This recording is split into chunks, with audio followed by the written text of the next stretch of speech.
عليكم ورحمه الله وبركاته. اهلا بكم متابعينا الكرام. ان شاء الله الفيديو النهارده معانا الطبعه 2055 ديت هنبدا ان احنا نجربها ونتستها، عشان ان شاء الله ديت باذن الله مسافره الاستاذ محمد السويس.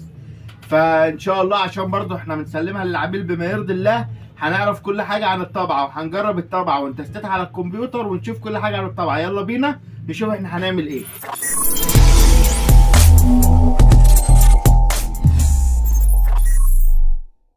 بعد الانترو، واول حاجه ان الطبعه معانا اهيت بالتكييفه القديمه. هنبدا ان احنا نفك التكييفه القديمه بتاعه الطبعه، وهبدا ان انا اجرب الطبعه بتاعتي واشوف بقى ايه التستات بتاعتها، العداد بتاعها، علشان الزبون يشوف الشغل ويوصل الشغل بما يرضي الله، وما نبقاش يعني ضحكنا على العميل. اول حاجه ان انا هبدا ان انا اتست الطبعه. ادي كابل الكهرباء، قرب كده علي سمعهم صوت الطبعه. طبعا الطبعه صوتها ناعم حرير اهوت، صوت الطبعه ناعم جدا اهوت. تمام، هبدأ ان انا ادخل على الحبارة ونشوف الحبارة مع بعض. الحبارة جديدة نوفي، الحبارة بشوكها زي ما بيقولوا، الحبارة جديدة. وديت الدرج الاولاني اهوت زي ما انت شايف يا استاذ محمد، وده الدرج التاني اهو. الطبعة كاملة زي ما انت شايف، الطبعة ما فيهاش اي مشاكل باذن الله اهوت. هبدأ ان انا اطلع لك العداد، هجيب اليوز بيج ونشوف العداد بتاعها قد ايه.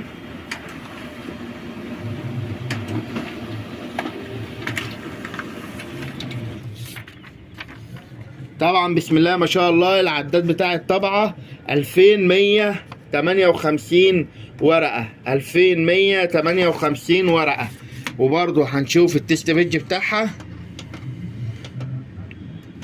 الديمو بيج بتاعها اهوت، وهنشوف الطبعة عاملة معانا ايه.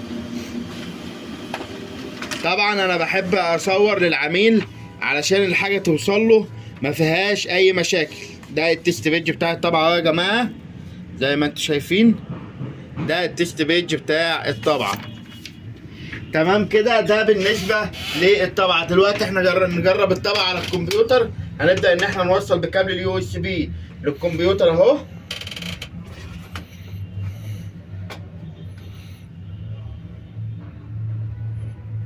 تمام، ظهرت معايا الطبعة اهي.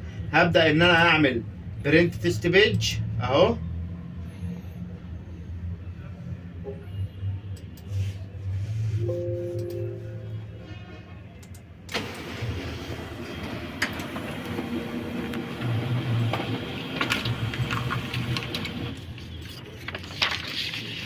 طبعا ده التست بيج بتاع الطبعه زي ما انتم شايفين حضراتكم، ده التست بيج بتاع الطبعه اهوت. بسم الله ما شاء الله، يعني ما فيهوش غلطه. هبدا ان انا اطبع اي حاجه تانية.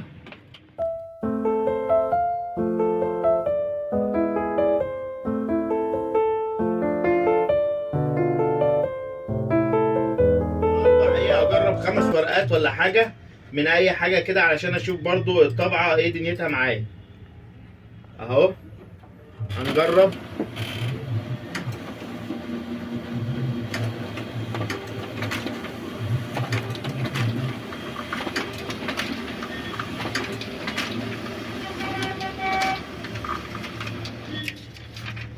ادي الطبعه معايا اهوت. طبعا الحز اللي معمول ده لانها عايزه تتظبط من على الكمبيوتر وتتعمل